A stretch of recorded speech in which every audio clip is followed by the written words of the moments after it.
Cristo, amém. Presbítero Anderson, aplauda o Senhor pela vida do nosso irmão.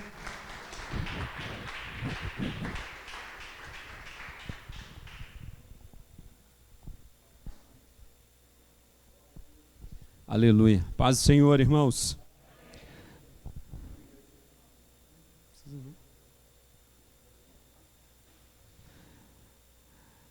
A paz do Senhor a todos. Boa noite. Abra comigo a sua Bíblia, a carta a qual Paulo escreveu à igreja de Filipenses, irmãos. Continuamos na sequência da exposição da carta de Paulo aos Filipenses. Glória a Deus por isso. Que bom, querido, que você veio. Glória a Jesus por isso. Filipenses capítulo 3, saímos dos 2, agora entraremos no 3. Glória a Jesus por isso. Filipenses capítulo 3, nós iremos ler o versículo 3. Todos encontraram? Glória a Deus. A minha tradução diz assim: porque nós é que somos a circuncisão, nós que adoramos a Deus no Espírito, e nós gloriamos em Cristo Jesus, e não confiamos na carne. Pode se assentar, querido, mantenha sua Bíblia aberta. Pai, nós oramos mais uma vez, bendizemos o teu santo nome. Estamos alegres, Deus, por poder expor a tua palavra. Que o Senhor fale com a tua igreja, com graça, com poder, com cada irmão, Deus, que veio aqui nessa noite. Nos dê graça, poder, em nome de Jesus.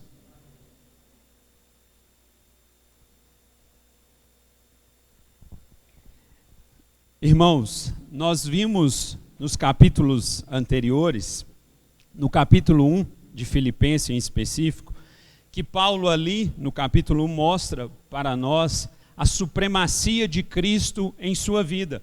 Tanto que Paulo, no versículo 21, vai dizer para nós: pois para mim o viver é Cristo e o morrer é lucro.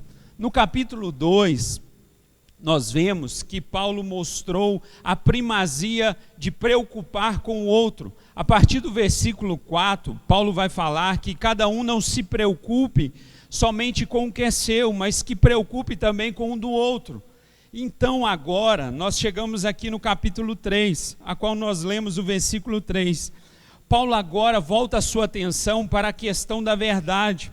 A verdade que estava sendo atacada aqui por alguns falsos mestres, que estavam tentando introduzir algo de errado naquela igreja. Porém, antes de falar desses falsos mestres, que Paulo vai responder aqui no versículo 3, nós iremos falar do tema central dessa carta, que se encontra aí no versículo 1. Olhe para a sua Bíblia, que diz assim: quanto ao mais, irmãos meus, alegrai-vos no Senhor. A mim não me desgosta, e é segurança para vós outros que eu escreva as mesmas coisas.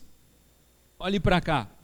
É interessante observar nessa carta que Paulo escreve, que essa carta é conhecida como a carta da alegria, porque a palavra alegria, quando nós folheamos essa carta, ela aparece mais de 16 vezes, o que indica a prioridade de Paulo, ou a ênfase de Paulo, espiritual, que a alegria tem para ele. Contudo, nós vemos também nessa carta que a ênfase de Paulo é que a alegria cristã, de fato, não é ausência de problemas, nem circunstâncias favoráveis. A alegria cristã está centrada em uma pessoa, não em coisa ou situações, mas na pessoa de Cristo Jesus. A nossa alegria está em Cristo. É bom nós compreendermos que Paulo aqui vai dar uma diferença de alegria, que é algo completamente diferente da palavra felicidade. E eu preciso te explicar isso. A palavra felicidade se baseia inteiramente em circunstâncias na vida e pode ser experimentada tanto por cristão ou por aqueles que são ímpios ou incrédulos. A felicidade, na verdade, ela é passageira, temporário, frágil, é uma experiência momentânea que alegra o nosso coração, mas ela pode desaparecer tão depressa como às vezes aparece. como a palavra indica, felicidade se baseia em circunstâncias, em momento. Porém, a alegria que Paulo se refere aqui não é o mesmo que felicidade. A verdadeira alegria que Paulo diz aqui no texto para nós não depende de circunstância, não deriva das coisas desse mundo. A autêntica felicidade, a autêntica alegria é resultado de um relacionamento pessoal com o nosso Deus. Então é diferente de felicidade. Essa é a verdadeira alegria experimentada por nós que somos crentes, cristãos em Cristo Jesus, temos essa alegria. Essa alegria é também um dom divino que transcende todo o que este mundo pode nos oferecer. Essa alegria resulta em um prazer em relacionar com Cristo e com o seu reino, mais do que qualquer outra coisa.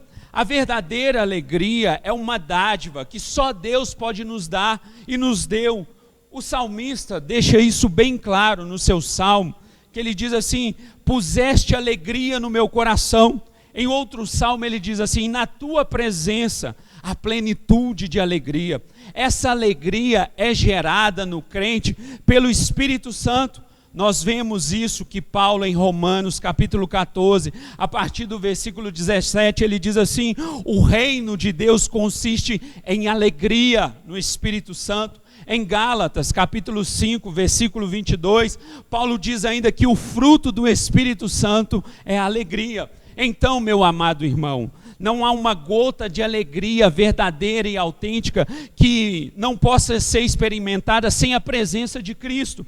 Toda a alegria nossa está na pessoa de Cristo. O fato é que passamos por provações, por dores, problemas, angústias, mágoas, tristeza, mas nada disso pode roubar a nossa alegria em Cristo Jesus.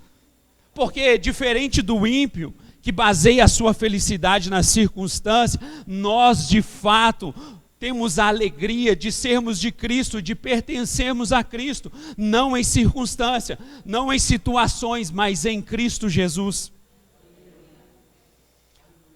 Contudo, quando Paulo sai do versículo 1, ele sai do luminoso tema da alegria e passa agora para um assunto preocupante que vai tratar nessa carta. Paulo faz uma advertência sobre os falsos mestres que estavam tentando entrar naquela igreja. A advertência trata-se de uma proteção contra uma queda que aquela igreja poderia ter.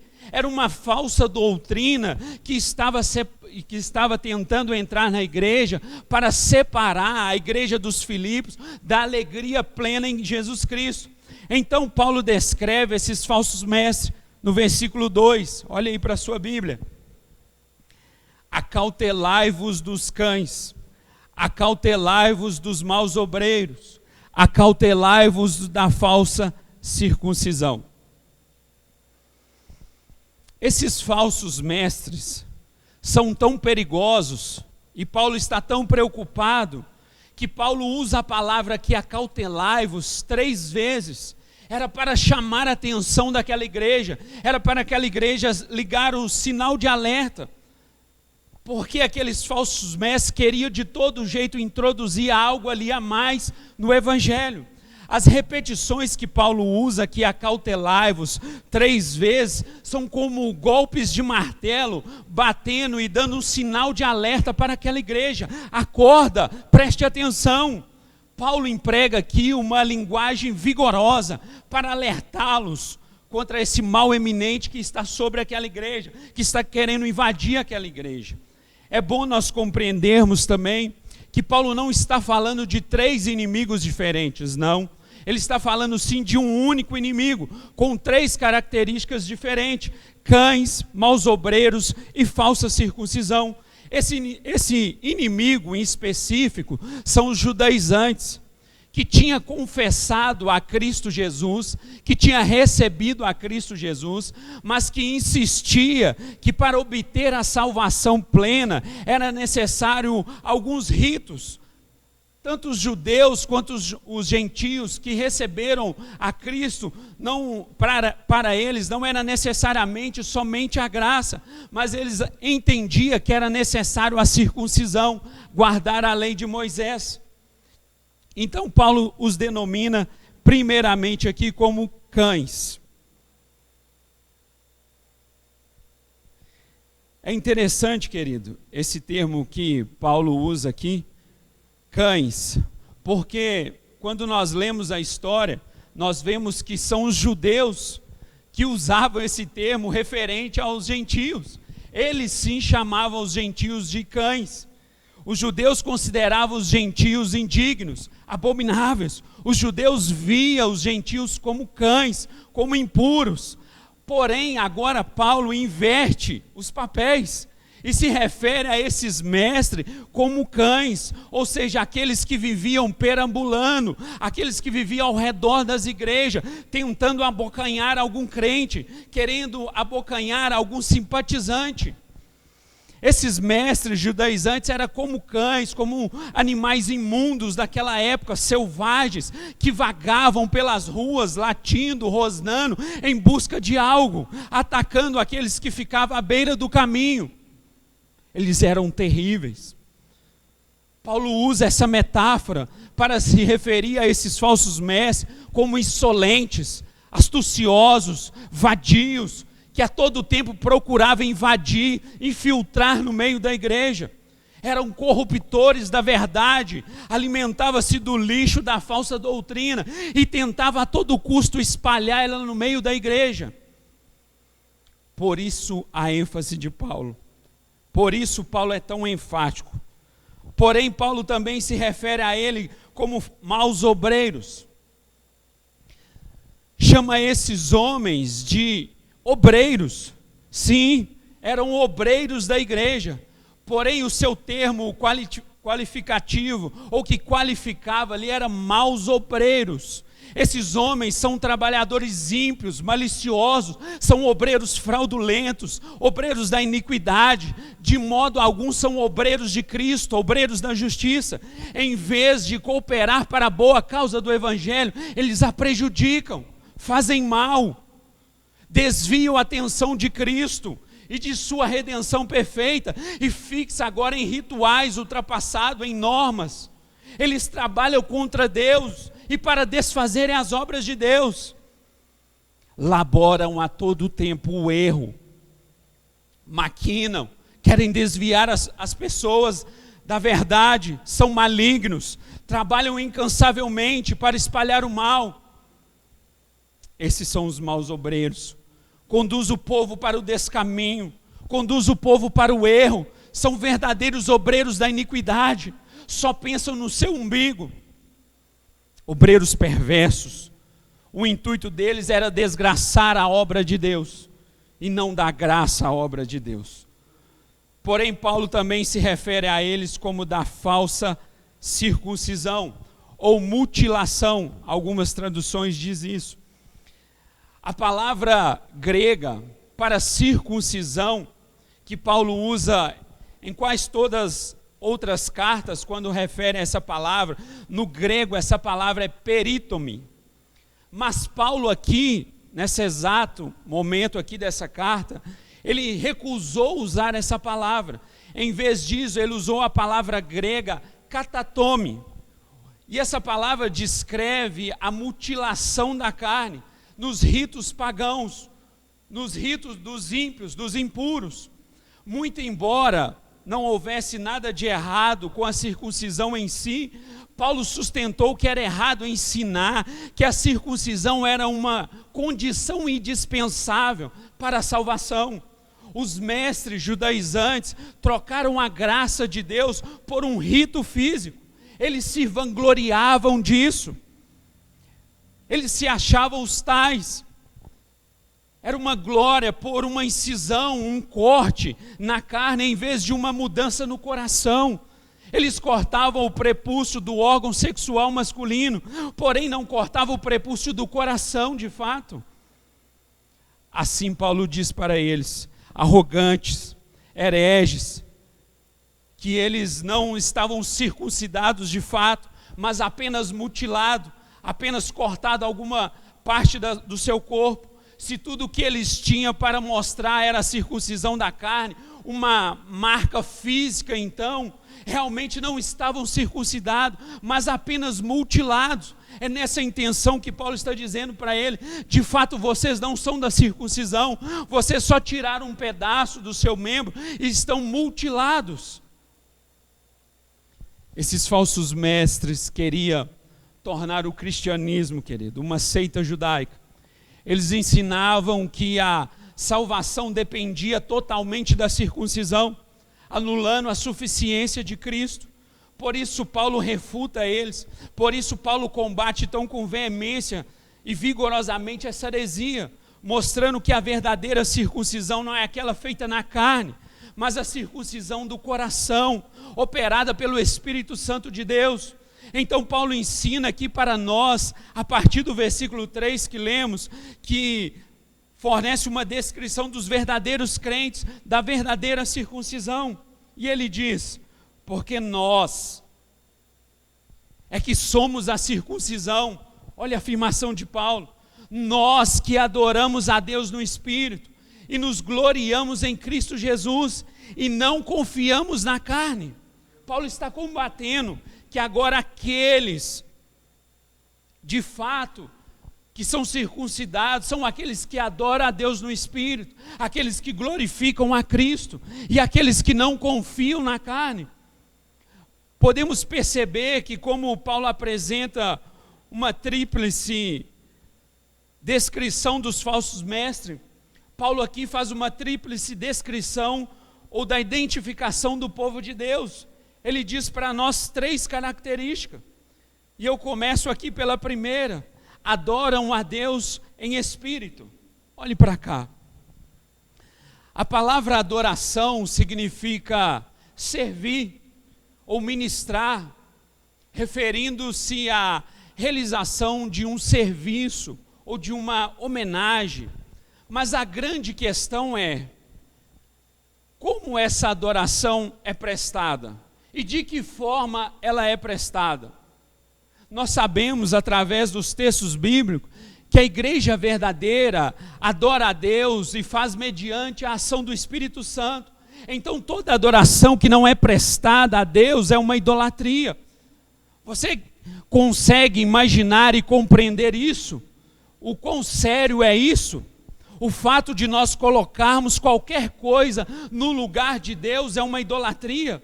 Ou uma adoração a algo pagão?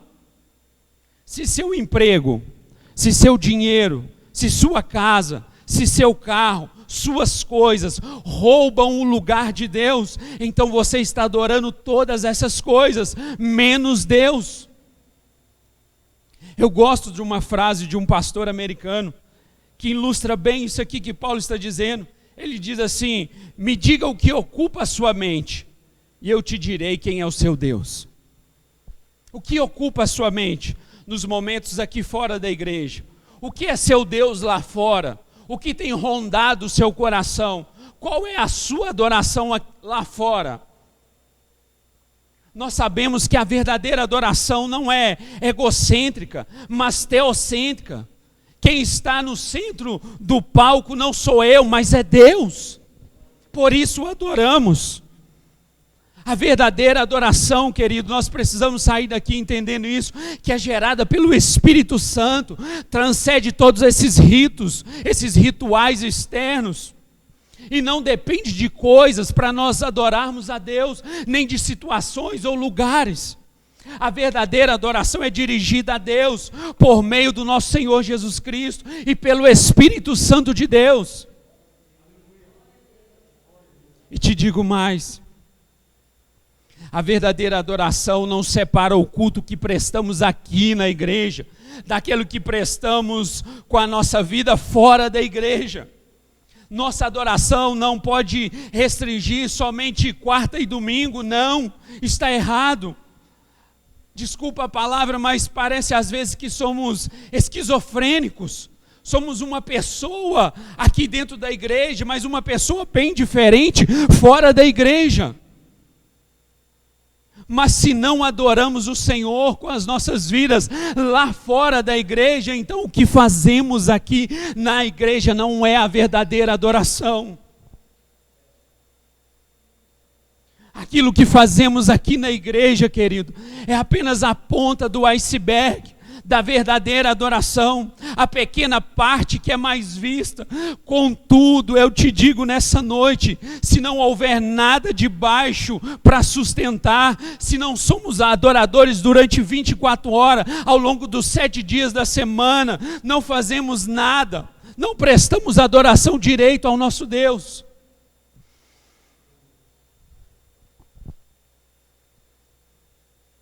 E te digo, adoração de fato, produzida pelo Espírito Santo, é um estilo de vida. É a vida inteira de um crente servindo a um Deus onipotente e onisciente. Logo, a nossa vida, o meu falar, o seu falar, o nosso andar precisa adorar a Deus, precisa testemunhar de verdade a conduta de vida a qual nós temos. Paulo lista para nós um segundo ponto, que a verdadeira circuncisão é daquele que nos gloriamos em Cristo Jesus. Olhe para cá.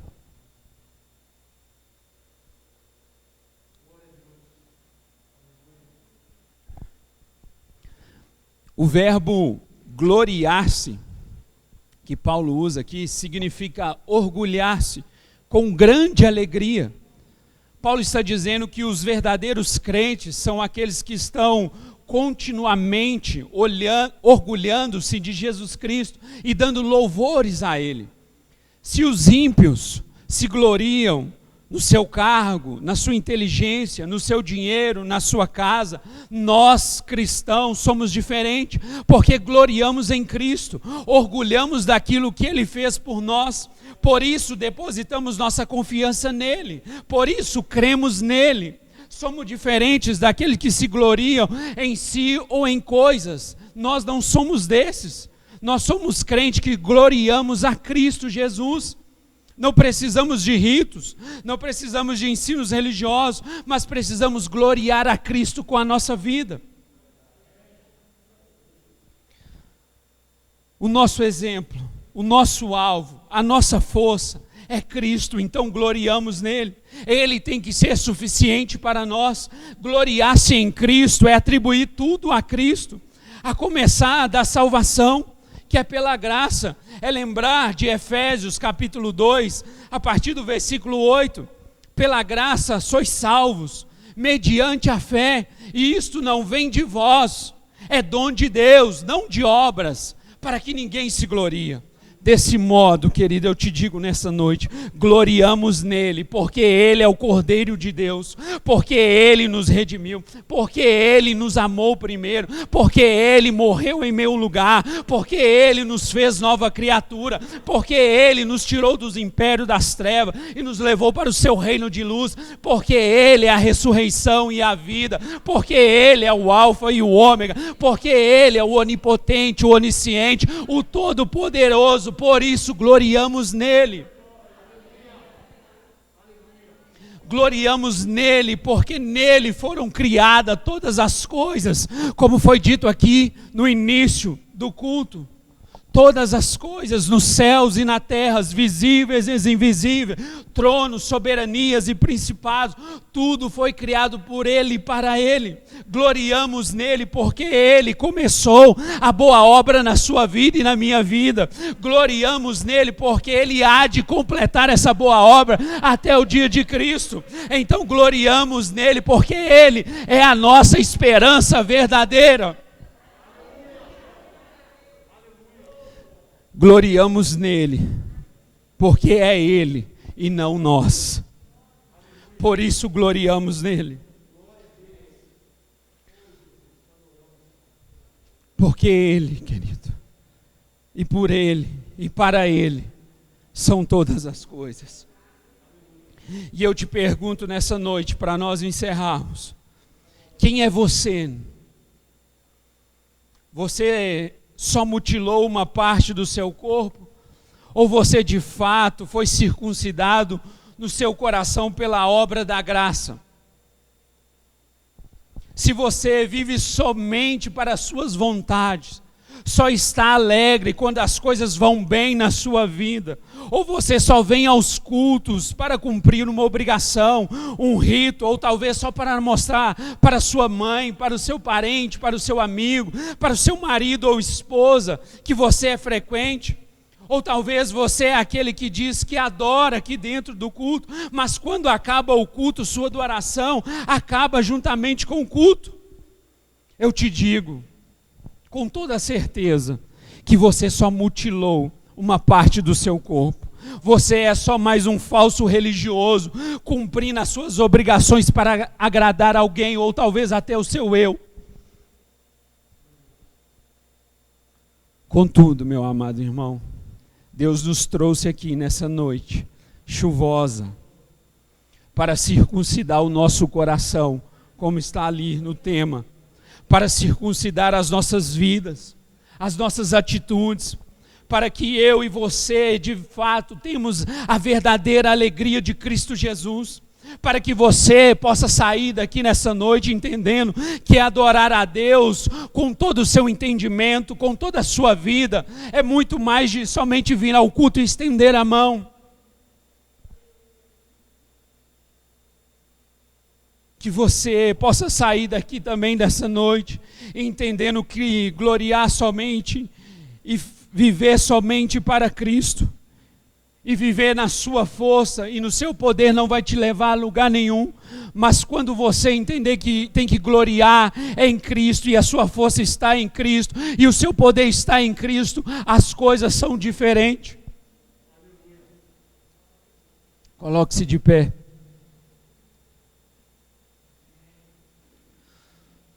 Oh, Deus.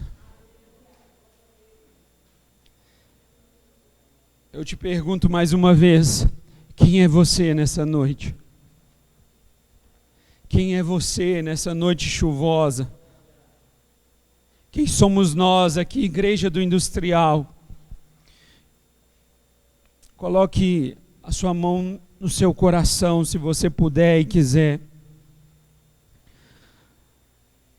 E eu queria que você, ao som dessa chuva, querido, você olhasse para dentro de você. E se você tiver a ousadia e a coragem no seu íntimo de dizer para Deus, fala: Senhor, circuncida o meu coração, muda o meu coração, muda o meu entendimento. Eu não quero ter somente uma parte do meu corpo mutilado, mas de fato eu quero ser circuncidado pela graça do Senhor. Ah, Senhor,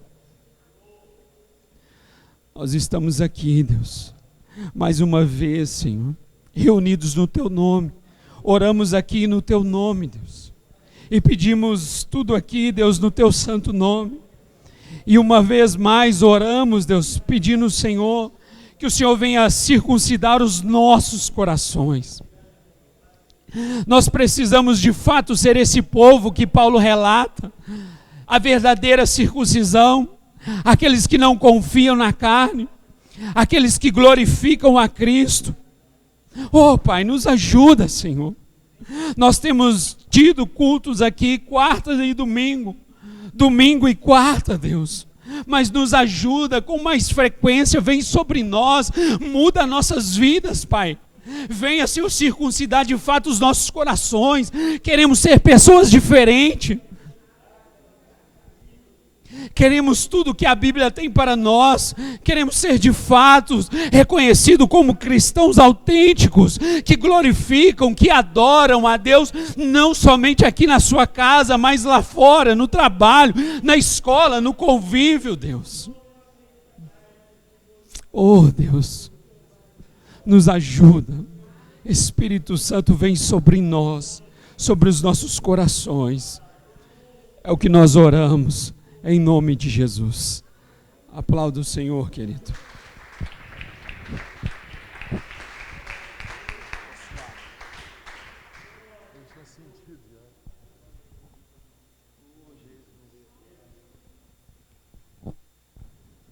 Aleluia. Feche seus olhos mais uma vez. Nós vamos orar.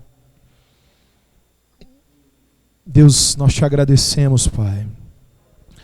Nós te agradecemos porque o Senhor nos trouxe até aqui, Deus. Às vezes, Senhor, pessoas que estão comigo aqui saíram dos seus lares e por conta da chuva, Deus, no meio do caminho pensaram em retornar, mas chegaram até aqui, Deus. Chegaram até aqui e o Senhor, de uma maneira tão maravilhosa, nos confrontou mais uma noite. O Senhor trouxe a Tua palavra, Deus, para nos fazer perceber que o Teu Evangelho propõe ao nosso coração uma mudança, Deus, ó Pai, que seja real, que seja verdadeira. Quantas vezes, Senhor, entramos e saímos do templo, cantamos, levantamos as nossas mãos, mas não há mudança prática. O nosso coração continua duro, endurecido. O nosso coração não é mudado, não é transformado. Nós estamos, ó Deus, como foi profetizado pelo profeta Ezequiel, com um coração de pedra, um coração duro, mas que nessa noite, ó Deus, sejamos quebrantados pelo Teu Espírito Santo, que nessa noite, ó Deus, saiamos daqui desejosos de uma mudança que ultrapassa apenas aquilo, Deus, ó Pai, que os olhos podem ver, mas uma mudança no íntimo, uma mudança, Deus, no mais íntimo do nosso ser, que as pessoas lá fora, da nossa casa, da nossa família, ó Deus, a nossa esposa, o nosso marido, o nosso vizinho, que ao olharem, ó Deus, para as nossas atitudes, que ao olharem, ó Deus, para a nossa conduta, possam perceber que de fato, ó Deus, a mudança que acontecer apenas fora, começou a acontecer dentro também, Deus. Que a verdade do Teu Evangelho iluminou a escuridão do nosso coração. Pai, nós oramos por mudança, Deus. Pouco adianta, Deus, professarmos a fé em Jesus Cristo. Pouco adianta declararmos que Ele é o Senhor da nossa vida, se, ó Deus, o nosso dia a dia isso não for a realidade. Ah, Deus, o nome de Jesus. Eu entrego aqui, Deus, as pessoas que comigo aqui estão, aqueles que têm suplicado ao Senhor por força, para deixar práticas, para deixar atitudes, para deixar comportamentos, que o Senhor com o Teu Espírito Santo nessa noite venha nos moldar, venha nos refazer, venha nos quebrar e nos fazer como vasos novos nas Suas mãos. Ó Senhor, em nome de Jesus, rasgamos o nosso coração, é o que oramos em nome de Jesus, amém e amém. Meus irmãos, se tem uma palavra que Deus grita no meu coração, que é essa última fala da minha oração, que é a profecia do profeta Joel. Havia um costume no Antigo Testamento, de que quando alguém estava muito quebrantado, muito escandalizado, com um desejo de manifestar mudança, ele rasgava as suas vestes. Isso era um ato comum, o indivíduo rasgava as suas vestes. Mas o profeta vai dizer: rasgai os vossos corações, e não as vossas vestes. Para de tentar fazer algo para que os outros vejam, mas faça algo que só Deus possa ver. O Deus que sonda, o Deus que esquadrinha, o Deus que mede, que pesa o nosso coração, que Ele possa ver de fato mudança em nós. Se há um desejo, já foi pregado aqui pelo presbítero Anderson, se há um desejo, Deus pode efetuar, Deus pode cumprir, Deus pode realizar. Você sai daqui desejoso disso. Se você precisar de uma oração ao final, se você precisar de uma palavra, de um aconselhamento, se você deseja mudança, se você deseja se batizar, nós teremos o batismo no próximo mês. Se você deseja se reconciliar, ser inserido no corpo da IPR Industrial, nos procure, irmãos. Nós estamos aqui para atendê-lo, para te orientar e para cuidar de você como pastor, em nome de Jesus. Estenda as suas mãos mais uma vez. Deus, obrigado por essa noite. Obrigado pela oportunidade de te adorar. Obrigado por Tua palavra, Deus. Que o Senhor continue aplicando ela aos nossos corações. Dai-nos, ó Deus, uma noite, ó Deus, de graça, uma noite debaixo da Tua presença, que a realidade, ó Deus, da Tua palavra seja vista em nós, que o Senhor nos livre, ó Deus, de acidente, de assalto, livra-nos, ó Deus, da maldade do tempo presente, que os meus irmãos e irmãs, ó Deus, que estiveram comigo aqui, que eles possam retornar para os seus lares e lá encontrarem a Tua paz, a paz que excede todo o nosso entendimento. Que o Senhor traga, Deus, para os nossos queridos que ficaram em casa, mudança também. Ó Deus, que a partir de nós, que sejamos agentes de transformação na nossa casa. Eu entrego, ó Deus, o nosso retorno, a nossa noite, o restante de semana nas tuas mãos, orando através de Jesus Cristo. Amém. Com as suas mãos estendidas, que o amor de Deus, o Pai, a graça salvadora do Filho Jesus Cristo e as doces consolações do Espírito Santo de Deus repousem sobre a sua vida, sobre a sua família, sobre a igreja de Cristo na face da terra. Aquele que crê, diga amém. Dê um aplauso ao Senhor no seu lugar.